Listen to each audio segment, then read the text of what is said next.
Hello दोस्तों, कैसे हैं आप। आशा करता हूँ आप सभी मस्त और ठीक होंगे।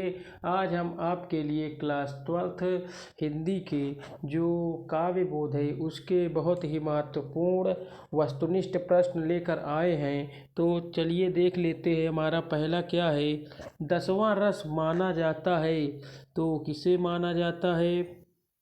हो जाएगा हमारा इसका आंसर वात्सल्य। किसे माना जाता है। वात्सल्य को हम 10वां रस मानते हैं।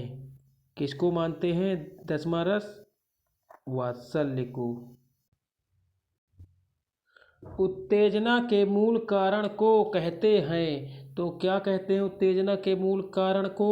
विभाव। विभव क्या कहते हैं। विभाव क्या कहते हैं। विभाव। किस रस को रसराज कहा जाता है तो किस रस को कहा जाता है। श्रृंगार रस को रसराज कहा जाता है। कौन सा रस हमारे मन में उत्साह का संचार करता है तो कौन सा करता है। वीर रस। कौन सा करता है। वीर रस। अगला क्या है हमारा। कौन सा भाव सुषुप्तावस्था में विद्यमान रहता है तो कौन सा रहता है। स्थायी भाव। रघुपति राघव राजा राम पतित पावन सीता राम। उपयुक्त पंक्ति में किस रस की अनुभूति होती है तो किस रस की अनुभूति होती है। शांत रस की। 7वां क्या है हमारा। शेर नाम मात्र से उत्पन्न भय किसके अंतर्गत आएगा तो किसके अंतर्गत आएगा। हमारा अनुभाव के अंतर्गत आएगा। माता की मृत्यु के वर्णन में कौन सा रस रहता है तो कौन सा रस रहता है। करुण रस रहता है। रामचरित मानस के राम लक्ष्मण परशुराम संवाद में तुलसी ने किस रस का प्रयोग किया है तो किस रस का प्रयोग किया है। वीर रस का। किस रस का। वीर रस का प्रयोग किया है। हमारा 10वां क्या है। हरिश्चंद्र नाटक के शमशान वर्णन में किस रस की अनुभूति होती है तो किस रस की अनुभूति होती है। हमारा इसका हो जाएगा हमारा विभत्स रस। किसका। विभत्स रस का। महाकाव्य में जीवन का चित्रण होता है तो इसका हो जाएगा हमारा समस्त चित्रण। क्या हो जाएगा हमारा समस्त चित्रण। खड़ी बोली का प्रथम महाकाव्य है तो कौन सा हमारा प्रथम महाकाव्य है। कामायनी। कौन सा। कामायनी। पार्वती मंगल तथा पथिक है तो क्या है। यह हमारा पार्वती मंगल और पथिक। तो यह हमारा है खंड काव्य। क्या है। खंड काव्य। जिसमें जीवन की किसी एक घटना का वर्णन हो कहलाता है तो क्या कहलाता है। खंड काव्य। ऐसी पदबंध रचना जिसमें एक लघु कथा वर्णित होती है तथा जिसके छंदों में गीता होती है कहलाता है तो क्या कहलाता है वो हमारा आख्यानक गीत। क्या। आख्यानक गीत। कबीर तुलसी एवं रहीम की नीति संबंधी दोहे उदाहरण है तो किसके उदाहरण है। गेय मुक्तक के। किसके। गेय मुक्तक के। यह हमारा बहुत ही जरूरी है कौन से बोर्ड के लिए। एमपी बोर्ड के लिए 2025 का।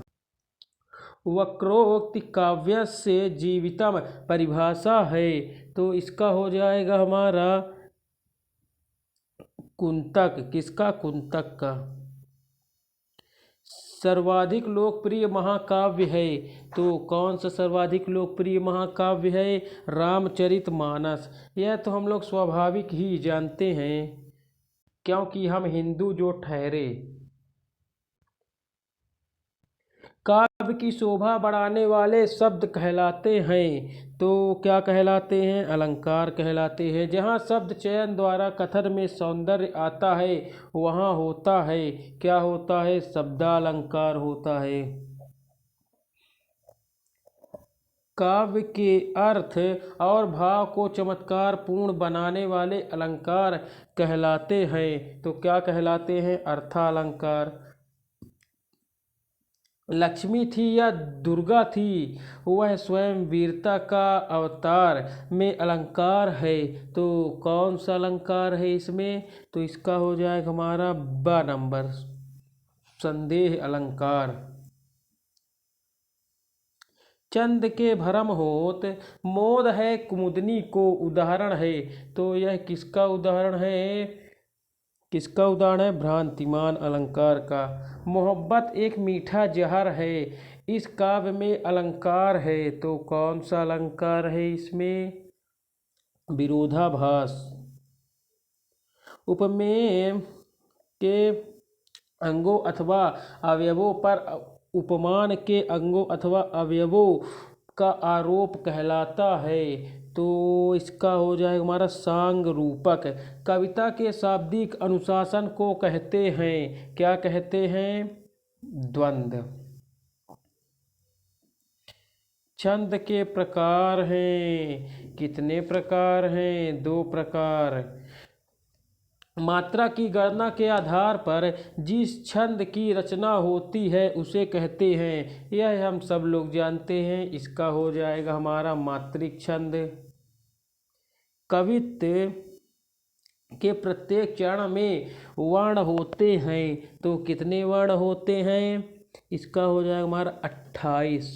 कितने हो जाएंगे? 28 वर्ण। 29वां का हिंदी काव्य में मुक्त छंद के प्रवर्तक हैं। तो इसके कौन प्रवर्तक हैं? सूर्यकांत त्रिपाठी, निराला जी। दुर्मिल में वर्णों की संख्या होती है, तो कितनी होती है? 24। कितनी होती है? 24। दोहा छंद का उल्टा होता है। दोहा छंद का उल्टा क्या होता है? सोरठा। क्या होता है? सोरठा। यह हमारा बहुत ही ज़्यादा पूछने वाला जो विकल्प है। यति का छंद में अर्थ है, क्या है यति का छंद में अर्थ? विराम है। उर्दू और फारसी की छंद शैली कहलाती है। तो क्या कहलाती है? गजल। क्या कहलाती है? गजल।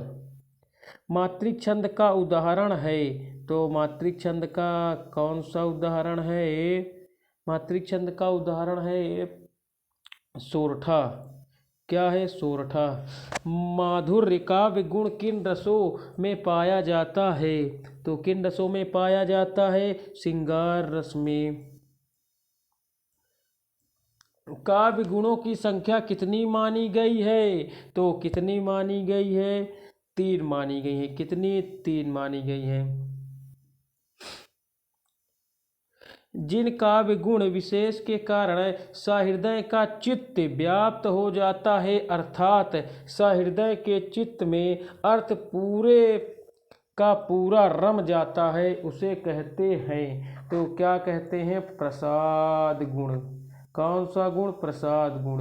रेणुका किस वाद की रचना है? तो किस वाद की रचना है? तो इसका हो जाएगा हमारा छायावाद। किसकी? छायावाद। शीतलवाणी में आग पंक्ति में कौन सा अलंकार है? तो कौन सा अलंकार है? विरोधाभास। विरोधाभास, विरोधाभास।